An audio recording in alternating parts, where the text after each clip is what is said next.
Okay, team, outside of the home office today. And naisip ko lang na dito mag-start.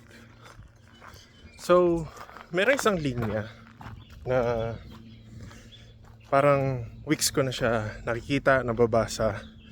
And ang sabi doon, yung opportunity na para sa'yo, hindi yun magmi-miss.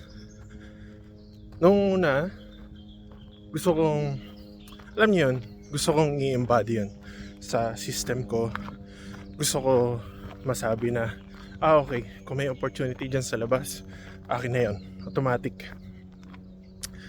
Pero hindi, napag-isip-isip ko, minsan natatanong ko, paano kung yung opportunity na yun, biglang nandyan, yung tao, nandyan, yung dapat kong kausapin, nandyan. Tsaka yung mga different, yung mga bagay-bagay na ready ba yung katawan ko, ready ba yung buong pagkatao ko, mentally, physically, practically. And gusto ko lang na parang i-reflect yun na ngayon okay na ako, okay na yung injury ko, 100% good na, okay na siya. Baka ngayon mag-add ako ng more training time para pag yung opportunity na yun dumating, o yung mga tao na alam mo yun, importanteng tao na dumating sa'yo, ma-accept mo agad, kaya mo agad mag-say ng yes, and ready lang sa bawat ibato sa'yo sa mga life experiences mo, challenges. And feeling ko isa yun sa mga dapat na, alam niyo yun, pagtuunan natin ng pansin na hindi lang basta-basta na maghihintay tayo sa tamang opportunity. Kailangan prepared din tayo. Kailangan lahat ng gagawin natin is para sa, alam niyo yun, optimum na kalagayan natin. Sa totoo lang, may mga days na sobrang hirap. Oh, hey guys. Yep, there are days. Morning. There are days na sobrang hirap na parang hindi ako nag-move kasi walang kumakontak, walang tumatawag.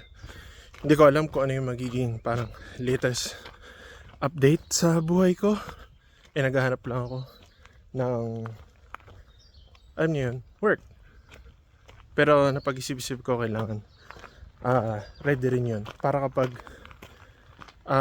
na-receive mo yung opportunity na yun, yung blessing na yun, kailangan handa ka rin physically, mentally, para mabigay mo yung 100% mo doon, para masabi nila na hindi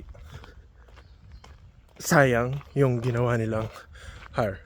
So doon muna ngayon, sa labas ako ng home office ko, and yeah, para maiba lang, dami ko lang na tinatry ko lang mag-rumble dito, and dinala ko lang panandalian yung phone ko para makita ko kung okay yung recording. Kasi tulad na sabi ko sa isang video, hindi ko alam kung mag-invest na ako sa isang mic or gym equipment para makapag-training. But nonetheless, yes, ito yung first dry run natin, and sana nagustuhan niyo yan, kahit na hindi parang walang structure yung sinabi ko. Pero alam niyo yun, naniniwala ako na yung opportunity, may opportunity sa atin, may opportunity sa labas natin na para talaga sa atin. Kailangan lang din natin, alam mo yun, maging prepared. Kailangan natin mag-ready and all of that. So, yep, yan muna ngayon. Thanks everyone. Share to sa mom nyo, colleagues nyo, and friends nyo. And I'll see you in the next video. So, may mga dogs doon. So, doon muna tayo punta ngayon. Thanks, friends.